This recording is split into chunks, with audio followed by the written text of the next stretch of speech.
কি এক অদ্ভুত নিয়ম।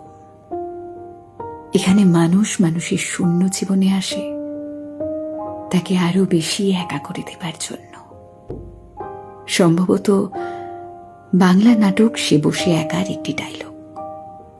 কথাটা কতটা গভীর বলুন তো।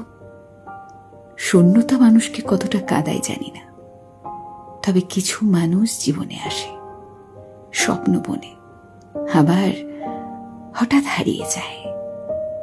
সেই একা হবার যন্ত্রণা মৃত্যু তছনছ করে দেয় একজনকে। জীবন কি অদ্ভুত, সবসময় একটা ভুল মানুষের কাছেই নিয়ে চলে যায় আমাদের। তারপর শূন্যতা আর স্মৃতি কুড়ে খায় আজীবন। সব থেকেও যেন সর্বশান্ত লাগে নিজেকে।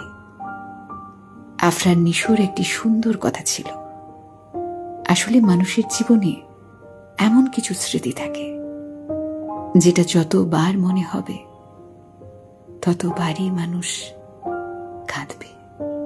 আমরা আসলেই কি চাই বলুন তো, স্মৃতি হয়ে থাকতে নাকি স্মৃতি আঁকড়ে বাঁচতে?